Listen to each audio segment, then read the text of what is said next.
The Woman in White by Wilkie Collins. The First Epoch, Part 9. So ended my eventful first day at Limmeridge House. Miss Halcombe and I kept our secret. After the discovery of the likeness, no fresh light seemed destined to break over the mystery of the Woman in White.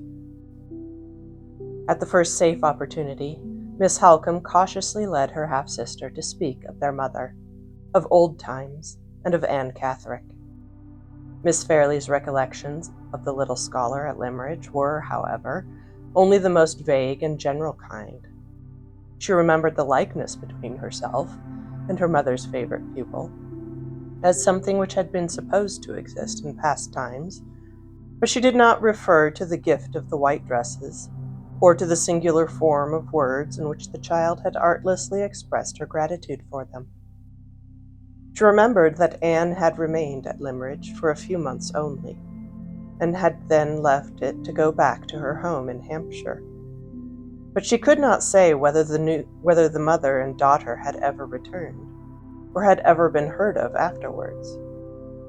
No further search on Miss Halcombe's part, through the few letters of Miss Fairley's writing which she had left unread, assisted in clearing up the uncertainties still left to perplex us.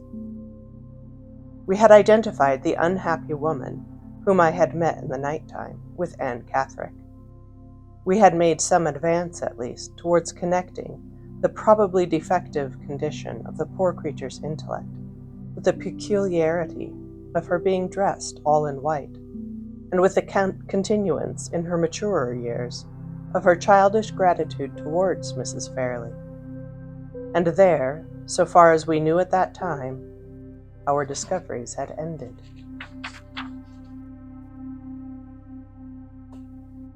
The days passed on, the weeks passed on, and the track of the golden autumn wound its bright way visibly through the green summer of the trees.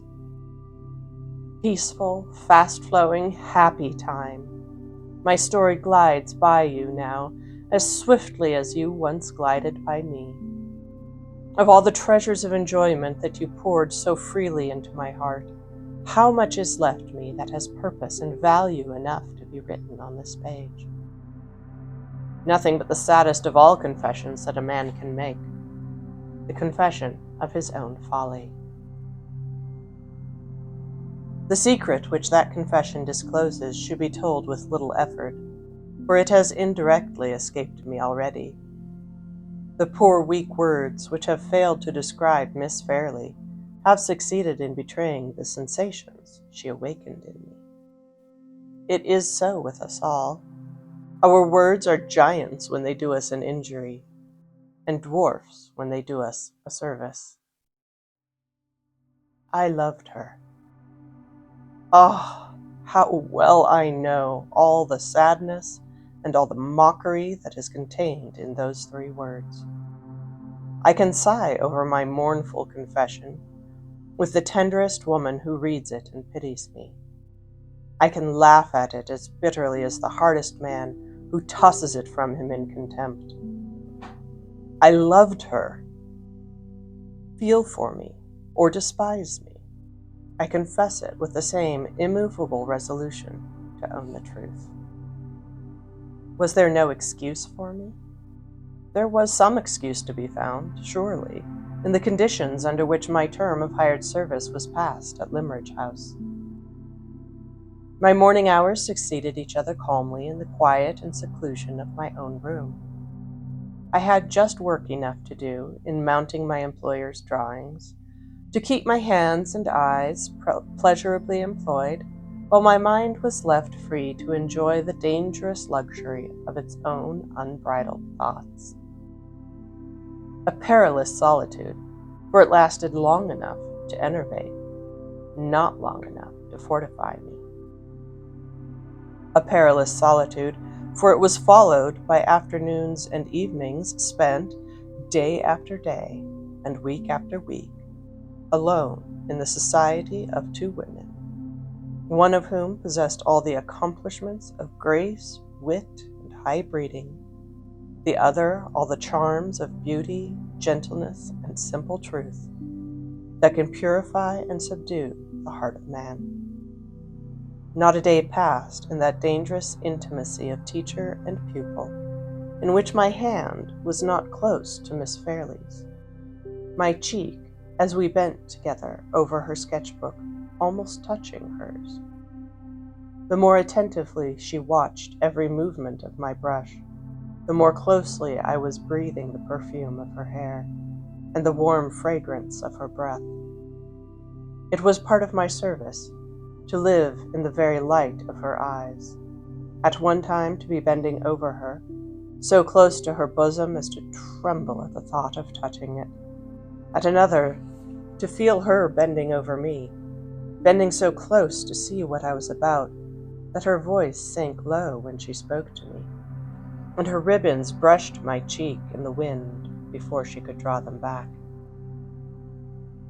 The evenings which followed the sketching excursions of the afternoon varied, rather than checked, these inevitable familiarities. My natural fondness for the music which she played with such tender feeling, such delicate, womanly taste, and her natural enjoyment of giving me back, by the practice of her art, the pleasure which I had offered to her by the practice of mine, only wove another tie which drew us closer and closer to one another. The accidents of conversation, the simple habits which regulated even such a little thing as the position of our places at table, the play of Miss Halcombe's ever-ready raillery, always directed against my anxiety as teacher, while it sparkled over her enthusiasm as pupil, the harmless expression of poor Mrs. Vesey's drowsy approval, which connected Miss Fairley and me as two model young people who never disturbed her. Every one of these trifles, and many more, combined to fold us together in the same domestic atmosphere, and to lead us both insensibly to the same hopeless end. I should have remembered my position, and have put myself secretly on my guard. I did so, but not till it was too late. All the discretion, all the experience, which had availed me with other women, had secured me against other temptations, failed me with her.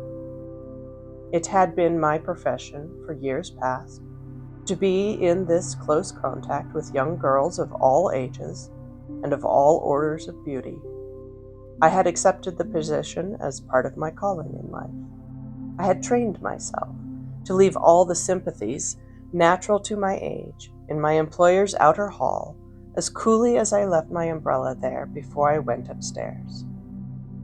I had long since learnt to understand, composedly and as a matter of course, that my situation in life was considered a guarantee against any of my female pupils feeling more than the most ordinary interest in, and that I was admitted among beautiful and captivating women much as a harmless domestic animal is admitted among them.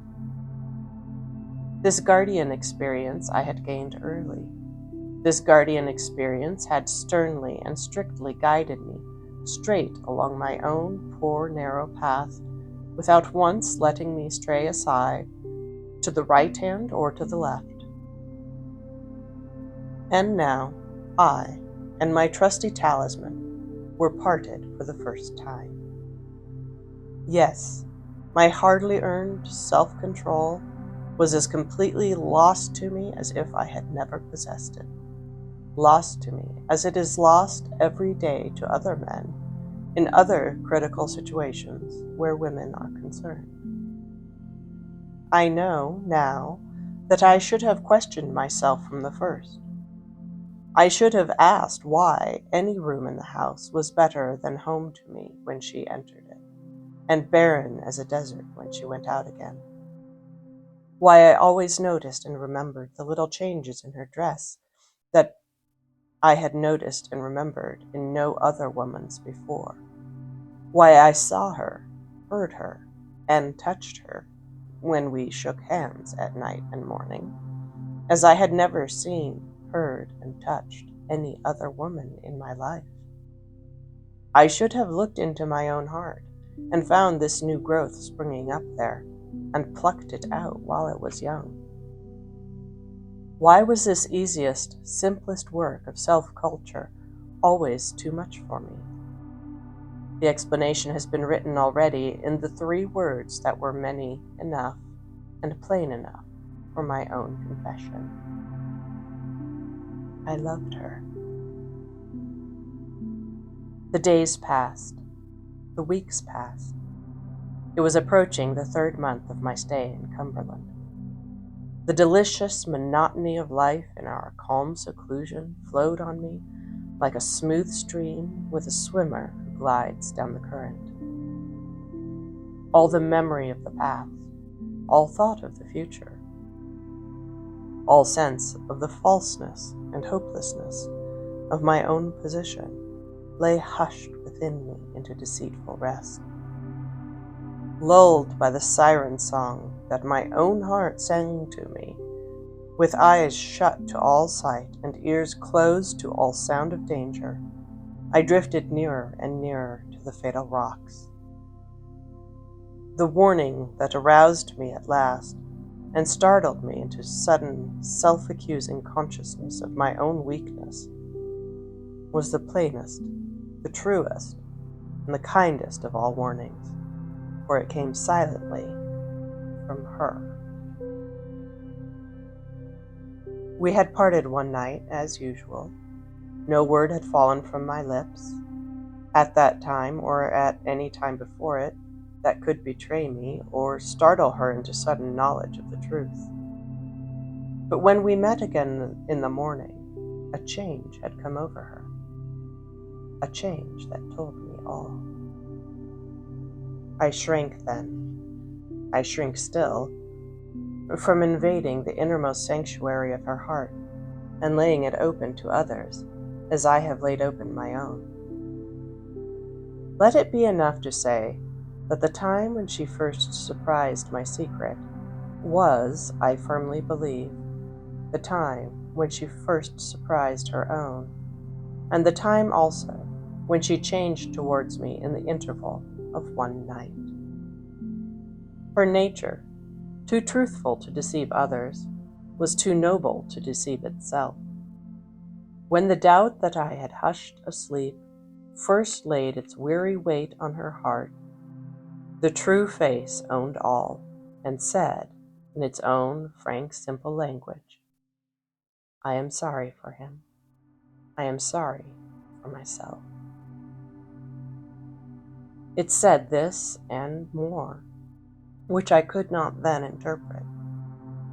I understood but too well the change in her manner, to greater kindness and quicker readiness in interpreting all my wishes before others, to constraint and sadness and nervous anxiety, to absorb herself in the first occupation she could seize on, whenever we happened to be left together alone. I understood why the sweet, sensitive lips smiled so rarely and so restrainedly now, and why the clear blue eyes looked at me, sometimes with the pity of an angel, sometimes with the innocent perplexity of a child. But the change meant more than this. There was a coldness in her hand. There was an unnatural immobility in her face. There was in all her movements the mute expression of constant fear and clinging self-reproach. The sensations that I could trace to herself and to me, the unacknowledged sensations that we were feeling in common, were not these.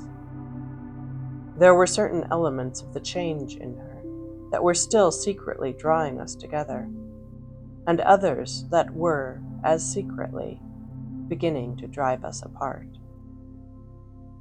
In my doubt and perplexity, in my vague suspicion of something hidden which I was left to find by my own unaided efforts, I examined Miss Halcombe's looks and manner for enlightenment. Living in such intimacy as ours, no serious alteration could take place in any one of us which did not sympathetically affect the others. The change in Miss Fairley was reflected in her half-sister. Although not a word escaped Miss Halcombe, which hinted at an altered state of feeling towards myself, her penetrating eyes had contracted a new habit of always watching me. Sometimes the look was like suppressed anger, sometimes like suppressed dread, sometimes like neither, like nothing, in short, which I could understand. A week elapsed, leaving us all three still in this position of secret constraint towards one another. My situation, aggravated by the sense of my own miserable weakness and forgetfulness of myself, now too late awakened in me, was becoming intolerable. I felt that I must cast off the oppression under which I was living, at once and forever, yet how to act for the best, or what to say first, was more than I could tell. From this position of helplessness and humiliation, I was rescued by Miss Halcombe.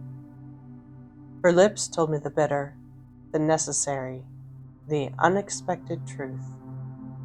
Her hearty kindness sustained me under the shock of hearing it.